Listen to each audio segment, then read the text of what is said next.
I went to the house, I did an interview, and I was, I felt like I was in the presence of God, maybe a step under God, the Pope or something. And I did the interview with Dick. 2 hours they granted me. Rick wasn't there. He was at his own home. He lives by himself.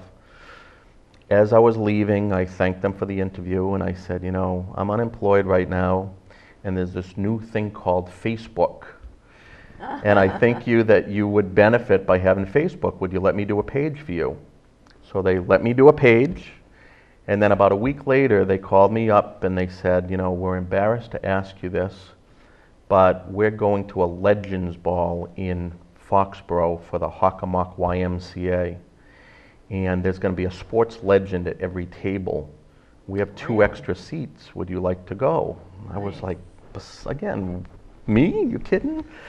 And I say that I felt like I opened my baseball card collection, and there was all the people in my baseball card collection were at these tables.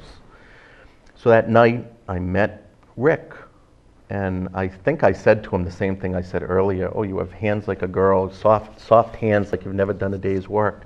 And he laughed, and we chatted with each other, and through Rick's ability to speak, which is 1 letter at a time, hence the name of the book, he spelled out to his dad, can you thank Todd and Katie, my wife's name, Katie, for coming here? I was like, wow, beside myself. Yeah.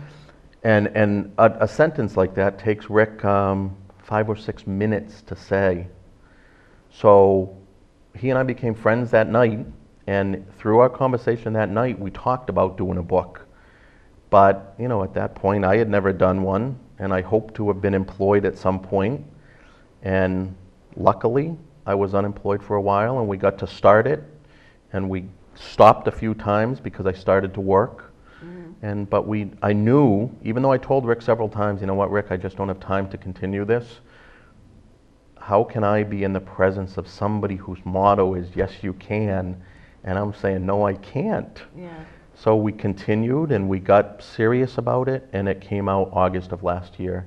And I couldn't be, it fulfilled something inside me, too. I would have gone my whole life saying, you know what, I wonder if I could have been successful at this. Yeah. And now I don't know how success is defined. It's not, for me, it's not monetary. For me, it's, I have my name on the front of a book. It's like giving birth. Yeah, I guess so. I guess That's so. how I felt when Yeah. my first book came out. I said, oh my God, my name was on it. I said, Yeah. I felt like I had another child. Yeah, yeah. It was a wonderful Yeah. feeling. I mean, it's such an accomplishment, and you help other people. I mean, I haven't completely read the book, and I'm dying to, but it's so inspirational reading it, and tell the audience about the story of his first words. Oh, this was awesome. Yeah, I love that story. I told a little bit of it. Rick is nonverbal. They took home the Hope machine in 1972. Now, Rick's a big hockey fan. If you see any videos of Rick on YouTube. So how old would he have been then? He'd have been about 11. Oh, okay. As little boys, we had a tabletop, little boys and girls, we had a tabletop hockey set. And you'd have the guys, I know those, yeah. The goalie, you'd move back and forth with the sliding thing. And that's what I think of when I see Rick and his brothers playing hockey. He was in his wheelchair, he had pillows tied to him, and the brothers would move him back and forth to play goalie.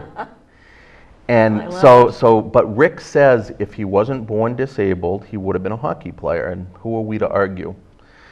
And he loves Bobby Orr, and he's just a big hockey fan. So anyhow, they took the TIC computer home, and what he would do is, the way it works is letters go by on the screen. When he gets to the correct letter, he taps his head, which is really the only part of his body he can control. So he taps his head and he selects that letter. Well, Dick thought his first words would be, hi, Dad. And Judy, his mom, said, hi, Mom. Well, Rick starts to spell out G-O-B, Gob, G-O-B-R. And they're saying, oh, he's just spelling gibberish. He can't do this. And he continued, G-O-B-R-U-I-N-S, go Bruins. And everybody laughed, and Rick laughs. And so that's the start of the story. Well, the story continues 39 years later. The Bruins are in the Stanley Cup again in 2011 against Vancouver, and they win. And I say we only because Dick and Kathy forwarded it to me. We got an email that said, it was from Andrew Ferentz, who's a defenseman for the Bruins. And it said, "Dear Dick and Rick, I got your email address from Zdeno Chara, who was the captain of the Bruins." And that by itself, I get the baseball card collection feeling. And we want to let you know that before Game 7 of the World Series, we saw your video in the locker room just as we were ready to hit the ice. And we were so inspired, we went out and we won Game 7. Awesome. And I call it just perfect symmetry. And the email continues, so we would like you to spend the day with us in the Stanley Cup at Spaulding Hospital in Boston, where we'll go around and we'll show all the kids in the hospital the Stanley Cup, and you can meet them. And a gentleman named Matt Brown was there, who I think is from Woburn. He was a hockey player, injured, paralyzed. I hope he's from Woburn. Forgive me if he's not. I don't think so. Okay. Anyhow, Matt Brown is a Massachusetts folk hero now because of his recovery. So he was there with us. And we went to Spaulding, and then we had dinner in the North End with the Stanley Cup in a nice Italian restaurant with Andrew Ferentz and the Cup and Matt Brown, and it was a great day. And just to me, it completes the circle that the Hoyts were again responsible for bringing the Stanley Cup to Boston. Yeah. So great story. And how is this book doing? It's doing well. How can people get it? Okay, they can get it from my website. Do I say my website? Yeah, sure. Okay. We're going to put it up on the screen as well. CivinMediarelations.com. Civin is spelled C-I-V-I-N. Also, any of the Hoyt races, they bring the book there. It will be at the Expo this Saturday at the Marathon. Also available at Barnes & Noble, Amazon. This week we put it in Wellesley Books. Any independent book books. dealer who asks us for the book, we'll put it there and sell it. Yeah. And is it doing well? I have a lot of them still in my garage, but it's doing. So you're self-published. We're self-published, but it's through Mascot Books, so we have they get it into a lot of distributors, but it's a bigger challenge than I thought it would be. I thought the name Hoyt would just, people would be knocking at the door.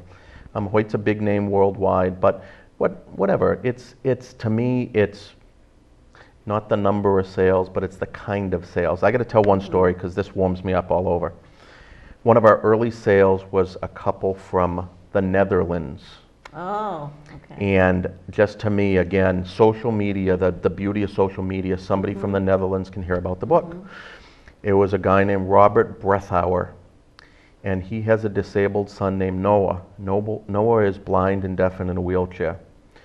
So they ordered one letter at a time, and when it came, we have a Facebook wall of fame. So people will send their picture with the book. We put it on the Facebook wall of fame. And to me, it's like Flat Stanley, that book that kids bring the little Flat Stanley around the globe, and you have a picture of Flat Stanley in front of the Eiffel Tower. So Robert got the book and he sent it to us from the Netherlands in a pair of wooden shoes, which of course, if it's in the Netherlands, it has to be wooden shoes and windmills. Absolutely. Then he sent us an email a couple weeks later in his relatively broken English, and it said, "Todd, I hope I'm okay to ask you this question. We would like to start a similar running group to the Hoyts in the Netherlands." I'm going to lose my accent because I don't do it that well. So could you help us? So there's a group around the country called My Team Triumph. My Team Triumph are people like the Hoyts. There's an able-bodied runner pushing disabled runners. The able-bodied runners are called angels, and the disabled are called captains. And there's about 15 or so groups around the country. I've become associated with their CEO. And they do the same thing. They give legs to disabled people, athletes or soldiers coming back from the war, or people born with CP, etc. So anyhow, long story short, we opened the first chapter of My Team Triumph in the Netherlands from the book. Wow. This May, the Hoyts are having a road race in Holland, Mass, which is where they live. and Robert and his family are coming over to run with the Hoyts. Oh, There's also about amazing. 60 runners coming up from Team Hoyt Virginia Beach, and runners from my Team Triumph around the country to run with the Hoyts and barbecue with the Hoyts. Robert and his family and I are going to a Pawtucket Red Sox game the Monday after the race. And to me, from the book comes, think what this is doing. It's opening doors for people. It's bringing people from other parts of the world together in a common cause. I mean, it feels just, you and I were talking earlier about, you know, what it feels like to be an author, what it feels like. This fulfills me emotionally. You know, my other job is I work for a generator company. I like what I do, but I go home every day feeling like I'm not doing anything to better the world. Yeah, This is my way. This is my passion. This gets me excited, warm inside. And you know, I was a jewelry salesman. How excited can you get selling overpriced jewelry to somebody who can't afford it? And I'd go home every day and I'd say, yeah, I'm really good at this, but what's it all mean? Now I go home and I say, yeah, I think I'm okay at this, but this is what it means. I'm changing the world and, you know, my little piece of the world, and that feels good. It really does. Yeah. It really does. Yeah.